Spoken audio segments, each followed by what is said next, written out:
What is up, everybody? How you guys doing today? My name is David Franco, and welcome to another video game collection video. Last week, I recorded a 40-plus minute video of my original PlayStation collection, and that video is right below. If you guys are curious, grab a snack, grab a coffee, because that's a long one. And this video, I don't think it's going to be as long because I'm not as flexible with time as I was last week, because I still got to edit the exclusive vlog and all that stuff, and I got to edit my first taste video of the McDonald's McCrispy chicken tenders. Spoiler alert, the chicken tenders were amazing. Like, really, really good, especially for McDonald's. But anyway, guys, I am back. Today, I am here to talk about my Dreamcast collection. The Sega Dreamcast will always be one of my favorite consoles of all time, if not my favorite console of all time, because it had that much of an impact on my life. I was a huge fan. It was my first truly online console experience, and I'll talk about that experience in regards to some of these games today. But first, I just want to briefly talk about the controller. The Dreamcast controller overall was pretty damn solid. This is before the days of dual joysticks, so playing first-person shooters wasn't the easiest thing to do, and yes, as you can see, back in my day, we had cables. But as you can see, this is like, what, maybe 6 foot to 10 foot? I don't know. But either way, it's plenty of distance, and from what I can recall as a kid, it was never really an issue. But yeah, guys, check it out. This controller was awesome for its time. We had the joystick, we had the D-pad, we had 4 face buttons, we had the start button, and we had 2 triggers, left and right. We did not have bumpers back then, but one of the best things that you could do with the controller is this. This is called the Visual Memory Unit, or VMU for short. This thing was incredible. Basically, what the VMU offered was a second display that you'd put inside the Dreamcast controller, right? Upside down, checked it out.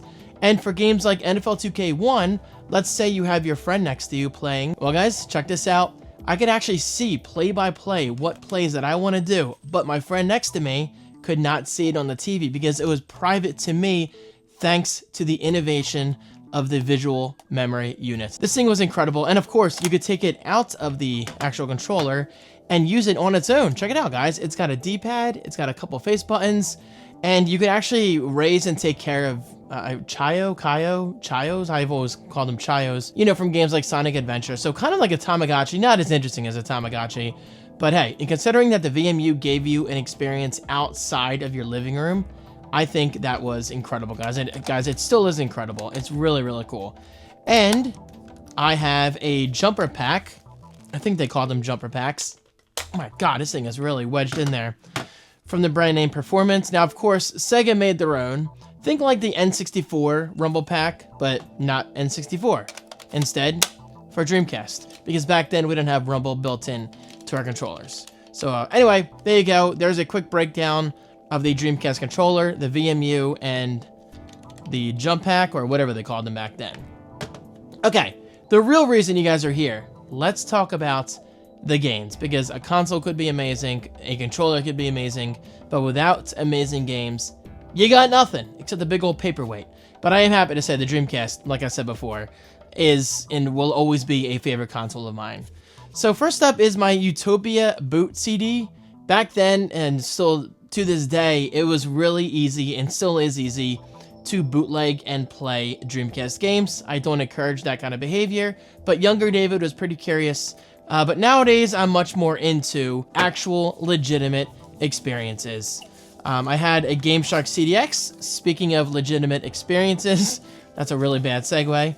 My SegaNet CD, and guys, I have a ton of these Dreamcast magazine demo discs. Now, obviously, this isn't my entire collection, but I have a bunch of demos just scattered throughout. And I think a bunch of them may have been stolen years ago, if I gotta be honest. Unfortunately, it happens. But hey, that's what eBay's for, you know? Okay, so let's talk about the actual games. Now, let's start with something a little more boring. I mean, it wasn't a terrible game, but I actually do recall playing this quite a bit, surprisingly. 18-wheeler American Pro Trucker. I'm not a big truck guy, never have been, never will be. I'm just not really that interested in trucks. But hey, I mean, to play kind of like a truck simulation game from the comfort of your couch was really cool. it was cool, man. I don't have strong memories of this, but I do recall playing it quite a bit and enjoying it more than I thought I would. So there you go.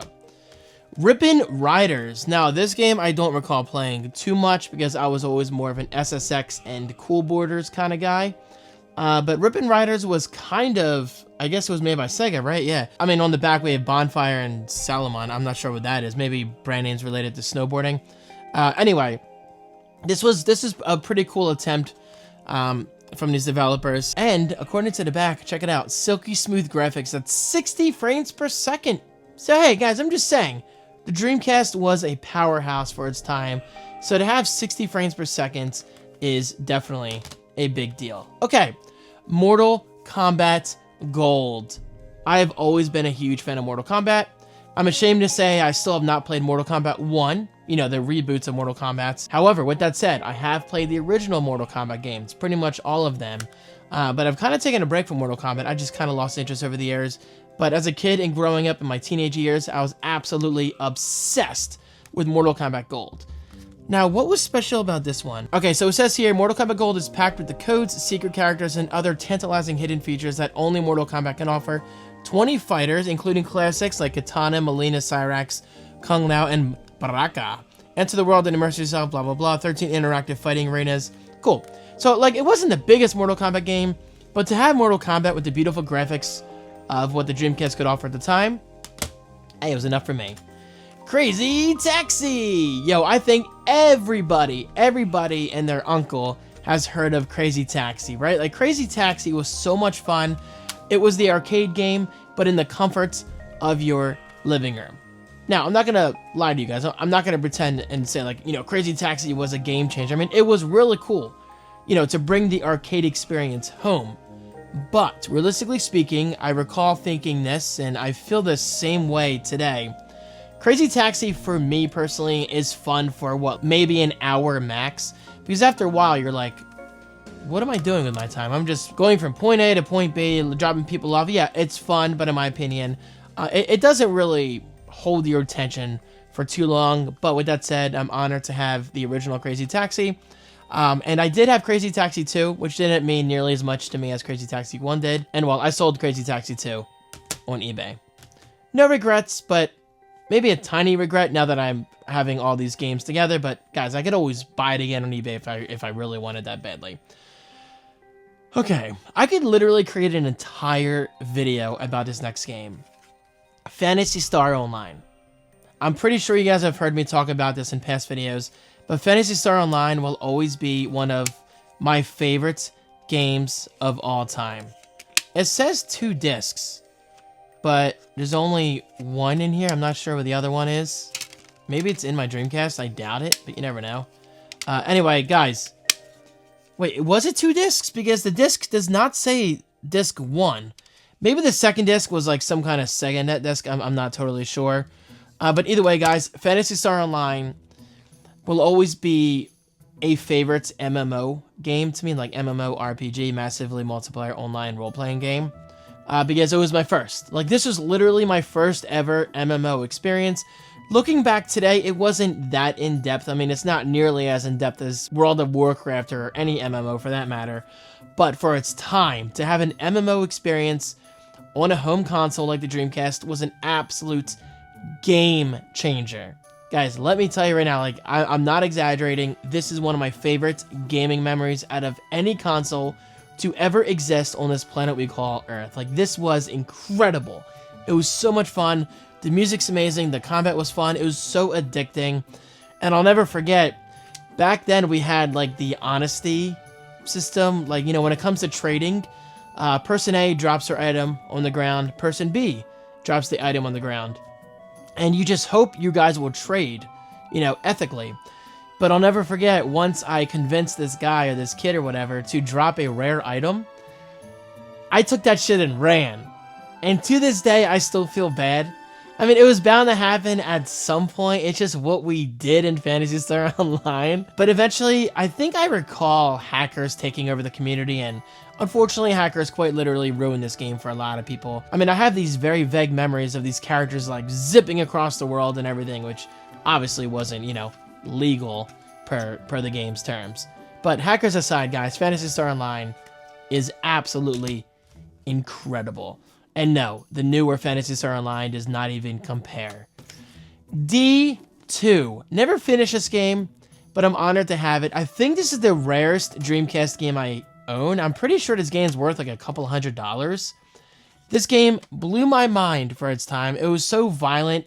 And I think part of this game was banned or recoded to take out a very specific part about this tentacle going in this woman's mouth and just kind of deep plus throating her for the... I'm not going to put them together just in case the YouTube algorithm... Oh, no, well, that's a no-no word. It is a no-no word. And it's not a word I would typically say in the vlog, you know? But, like, it was a very graphic scene, a very graphic game in general. And I'm so glad I own this. Hold on. Let me look up what it goes for on eBay, because I'm actually quite curious myself. Again, I would never actually sell this, but I have actually looked it up in the past. Okay, it goes for like 160, 190, 50. Wow, they got a good deal. Oh, authentic cover arts only. Wow, look at that, dude. People are paying $50 for the manual only. That's insane. But yeah, generally speaking, it's going for between like $130 and $200. But hey, I am honored to own this game. And yes, I played the original D on PC years ago. Rayman 2, The Great Escape. Not as good as like Mario and whatever, but I recall loving Rayman because I started with Rayman on the PlayStation 1. So to go from those like 2D flattish graphics to a 3D experience on the Dreamcast, for its time, it was incredible. And I have a feeling this game lives up pretty well. Yeah, I gotta play this again at some time. Sonic Adventure. One of the best Sonic games to ever exist, but with the worst voice acting I've ever heard in any game ever. Like, it was really bad. Next to Blue Stinger, and I'll talk about that soon. But yeah, Sonic Adventure, guys, was my first Dreamcast game ever, and I'll never forget playing this. I think it was GameStop or EB Games, one of them, but either way, I'll never forget my first kiosk experience like I did on the 64 at Toys R Us. My first kiosk experience in the mall with Sonic Adventure blew my mind. It blew my mind, guys. Like, to see Sonic in a true 3D experience, a true 3D environment, was absolutely incredible back then. And I'm so glad I own this. I also owned Sonic Adventure 2. I may have sold that one because it didn't mean as much to me as the original. But yeah, I'm really glad I own this. This game is history. Alien Front Online. Okay, so I recall this being one of the games that came with a microphone, but I do recall not enjoying this game as much as I enjoyed my other games that supported a microphone. But hey, I mean, I'm glad I own it. It's one of the very few games that actually work with the Dreamcast microphone. And by microphone, I mean, you could literally use it to voice chat with your friends or enemies or whoever. And guys, by the way, by online, I mean modem support. We're talking 56K dial-up. Yes, a dial-up internet experience. I mean, in terms of gaming, it wasn't the best, but back then, guys, I'm talking 1999 to like 2001. Back then, it was a big deal. Samba de Amigo. I actually do own the maracas. This is one of those music-based games like I talked about in my PlayStation 1 collection video. Yeah, I mean, what the hell happened to Samba de Amigo? Yes, I realize we have, I think, what, an iPad game or iOS game in general. And I think it's on the newer consoles. But I don't know. Maybe it's a nostalgia thing. It just doesn't hit the same like it used to. But hey, I mean, if they ever brought back like an actual maracas accessory, then yeah, I would absolutely check it out. Maybe I'm wrong. Maybe we do have a maracas accessory. I don't know. All right. Sega Dreamcast web browser. Much like everything I'm pretty much saying in this video today, guys, this is a huge deal for its time. To have a... Whoop. Looks like I have two browser disks. To have the web browsing experience on your TV was unheard of, except for web TV. Have any of you used web TV? It was such a cool experience. Both experiences, I mean, web TV and especially on the Dreamcast. It was so cool to actually be able to browse the web on your favorite gaming console for its time. Awesome. Power Stone 2. Incredible. Dare I say, this might be as fun as Super Smash Brothers. Now, I don't know if it lives up to the test of time, but... Oh, Jump Pack, right there, Jump Pack. Yeah, it was called the Jump Pack. Guys, Power Stone 2 was incredible. It was like an environmental fighter kind of combat system where you could use things from the environment and just chuck them at people. It was awesome. Like, this was truly an incredible experience. I forget if I own the original Power Stone, but I definitely wanted to keep Power Stone 2. This one might be worth a lot of money. Yes, I went through a selling phase a while ago. Okay, this one's worth like 140 bucks. Very nice. I'm telling you guys, I've got a really, really good collection here. Anyway, not that I would ever sell this game, but it is fun, you know, now and then, just to look up how much these, you know, rare games go for. So Power Stone 2, awesome game. NFL 2K1. This is back when I actually enjoyed playing football games. I'm sorry, Madden does nothing for me. The only football games I ever really enjoyed were the NFL 2K series, guys. I loved NFL 2K1. This one was online, which is incredible, and it supported the Dreamcast keyboard, which I do own. It's back there in storage. Maybe one day I'll make like an accessory hardware peripherals kind of video. But I also enjoyed NFL Blitz on the PlayStation. But unfortunately nowadays it's just Madden.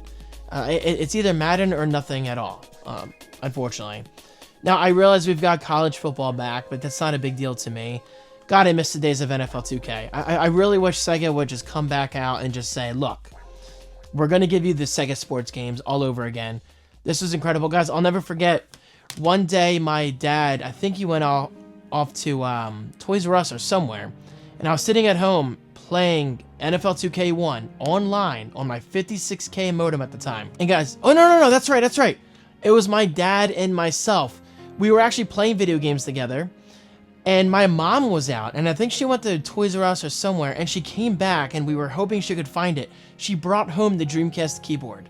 So to be able to chat with people in-game, because this did not support voice chat. I don't think it did. No, it didn't. Guys, to actually do text chat using the keyboard was so awesome. It was so awesome. It was definitely new for its time. I'm telling you guys, the Dreamcast... Rest in peace, Dreamcast. The Dreamcast was so ahead of its time. It was so ahead of its time. They did so much right in terms of the online experience. Anyway, NFL 2K1 was awesome. Shenmue. Do I even need to say anything about this game? Yes, I do. Guys, Shenmue was one of my favorite gaming experience of all time. This was the first game I think that I ever played, besides Sega CD games, that really introduced me to the acronym QTE, Quick Time Event. Basically, you would interact with these cutscenes, you know, when Ryu is trying to dodge a barrel or, God forbid, a thing of fruits has fallen. You basically press A to jump over when it says, you know, press A on the screen. I loved Shenmue, and I'm pretty sure I beat it. Unfortunately, I never beat Shenmue 2 and Shenmue 3, but I'm honored to own and have finished the original Shenmue. This game was incredible. It was a living, breathing 3D world. You could actually go to cranes, aka claw machines, in these arcades and like win prizes. It was so cool. It was so awesome, and it was based on time. Like, you could only go there at like 8 o'clock in the morning to meet so-and-so. It was a really awesome experience. Like, Shenmue was literally a system seller. This is why people would buy the Dreamcast. It was truly awesome. Seaman! Let's talk about my Seaman, shall we? Guys, Seaman will always be a favorite experience of mine. I actually created an Instagram reel about this. Guys, I'm going to link my Instagram right below. Check it out. Seaman was a game that quite literally required the Sega Dreamcast microphone to be plugged into your controller, because you would talk to this creature called Seaman, literally half fish, half human, and he would get to know me. He would know my name. He would know my birthday. He would know whether I had a girlfriend or not. Like, he was so intrusive and so funny and just so rude. Guys, he was awesome. And yes, eventually he could die. Guys, let me ask you this. Have you ever seen two seamen mate? One of them gets on top of the other, right?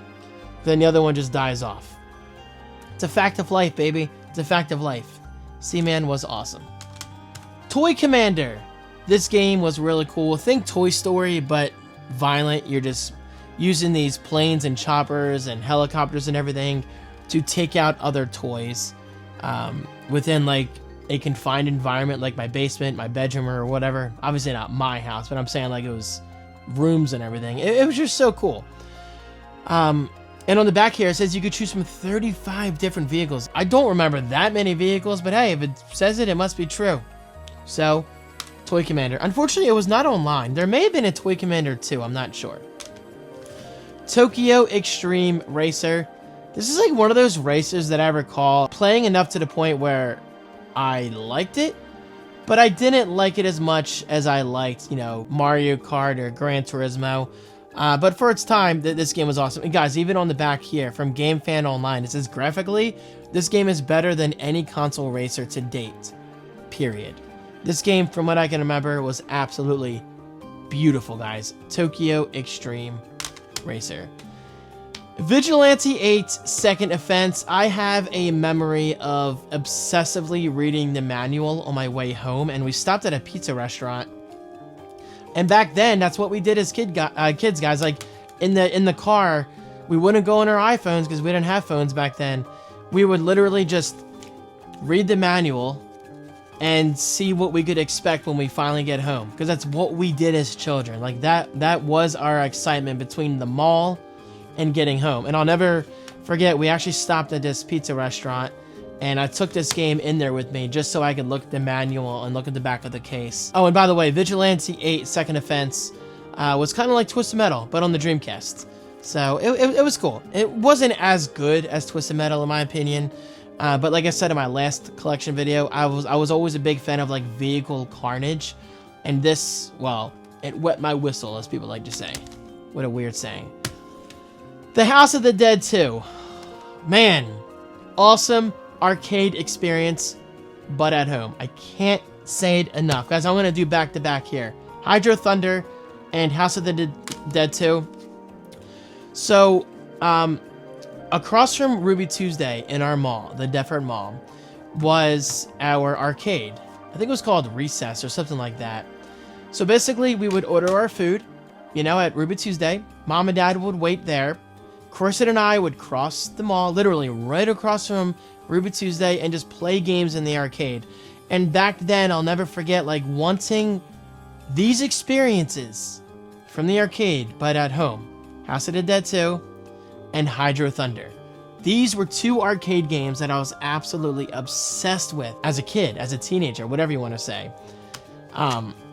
So when I found out I could have these games at home on my Dreamcast, I lost my mind. So guys, House of the Dead 2, you got to use the light gun with the Dreamcast, which I do own. It's in storage. But you basically shoot your TV and you shoot zombies. Awesome experience. Love it, love it, love it. Hydro Thunder. So I'm not going to spend too much time on this, but guys, Hydro Thunder, like I said, House of the Dead 2, Hydro Thunder, same exact kind of experience. I loved it in the arcade. So yeah, to have it at home was awesome. Speed Devils! This game was truly amazing. It was a very over-the-top racer. Okay, so basically, if you look at the back, you can see a tornado, you can see a T-Rex. You would find yourself in these 12 brutal tracks, it says here in the case. One of the Dreamcast's first must-have titles from GamePro. Oh my god, remember GamePro magazine? Anyway, you would race on these courses, right? That seemed normal at the time. But now and then, you would experience a twister. You would experience, you know, things like a T-Rex or maybe like falling boulders or something. Although I'll never forget, even as a kid, I was obsessed with frame rate. For whatever reason, things like the T-Rex and the twister, the frame rate would be cut down dramatically. I'm talking maybe like 15 to 20 frames per second. But hey, Speed Devils was an awesome time, and I just loved this game so much. I definitely need to play this again. And by the way, guys, I haven't given you a basement tour, but I've got everything, almost everything up and running. I've got my Dreamcast, PlayStation, Xbox One, Xbox 360, PS1, PS2, PS3, PS4, Wii U. I was just playing my Wii U late last night. Sega Genesis, 32X, Sega CD. Like, guys, I've got this going, baby. My GameCube. Super Nintendo's not hooked up yet. My N64's not hooked up yet because I think Kristen has it. I got to get it back from her. But yeah, guys, I have been loving my basement. This is like my zen zone, if you will. Like, I love just coming down here and playing these old games. All right, moving on. One of my favorite Resident Evils of all time, because for its time, This game was absolutely and graphically beautiful. Resident Evil Code Veronica. This game was incredible. I never beat it, but I do recall falling in love with the cutscenes because I was a big fan of Claire. Claire was in Resident Evil 2, so to have a game again like focus around her was really cool. But I recall her running from this helicopter along this building and the helicopter just shooting the glass out. Back then, the cutscenes were so awesome. But yeah, Resident Evil Code Veronica, love it. Quake 3 Arena. This game supported the keyboard, right? Yeah, right there, keyboard and even mouse.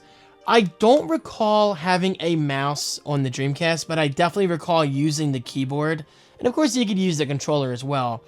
But Quake 3 Arena was my first online Quake experience. I loved it, guys. It was so good. Now, obviously, mouse and keyboard will always be forever so much better for shooters. But for its time, I know I'm saying that a lot, for its time, this game was incredible. Especially to be on the Dreamcast. Like, this was graphically, like right here it says state-of-the-art graphics. This was a true representation of what the Dreamcast could truly offer. This one I'm going to be pretty quick on because I don't recall playing it too much, but I'm pretty sure maybe my dad bought it for himself. Atari Anniversary Edition. Didn't play it too much. 12 genuine Atari arcade hits, including Asteroids, Asteroids Deluxe, Battlezone, Centipede, Gravitar, all that stuff. So, cool. Good times. NFL Blitz 2000. Guys, I was just talking about NFL Blitz. I wasn't lying. I wasn't lying, guys. I was such a huge fan of NFL Blitz on both PlayStation and especially the Dreamcast. God, I recall loving this game. This is when football games were so much fun to me. I'm just not a big football sim guy like Madden or whatever. I want fun football. I want over-the-top arcade style like Blitz. Please, Blitz, make a comeback. And finally, last but not least, I might be missing a game or two. I'm not sure, but I'm pretty sure this is all of them. Anyway, let's end it on a high note, but a bad note at the same time. Blue Stinger was one of my original Dreamcast games. Survived the terror of Dinosaur Island. The voice acting in this game was absolutely freaking atrocious. Atrocious. But for that reason alone, I loved it. Like, the combat wasn't too good either. Like, from what I recall, it wasn't even that good of a game. I'm curious to see if this is rare. I feel like this is a game that's worth money, but much like all of my games now, I would never actually get rid of this. So never mind. Brand new, $66. Pre-owned, $50. But guys, Blue Stinger was really cool. It was like a horror / arcade kind of experience. And the voice acting was awful. But as a kid, I loved it. Guys, I loved my Dreamcast. You might notice I do not own Ready to Rumble Boxing. I thought Ow, that landed on my foot. I thought I owned Ready to Rumble Boxing, but I think I just have the demo. But guys, I'll tell you this right now. I will never forget playing that for the first time on the Dreamcast kiosk. I'm pretty sure it was GameStop. And those graphics blew my mind. It was on the same kiosk that also offered Sonic Adventure. Anyway, guys, there you go. Thank you so much for watching. Oh, and yes, you might notice I don't own Soul Calibur. I know. How dare I? But that is another beautiful game that truly demonstrates the power of the Dreamcast. Eventually, I hope to own that. But I do have the demo in here somewhere. Davey Boy's got to go #1. If you haven't noticed, I'll move around a lot. Thank you guys so much for watching. And please let me know, which console should I do next? Wii U, Xbox 360, OG Xbox? I don't know. Let me know. Thank you guys so much for watching. And I'll see you later. Peace.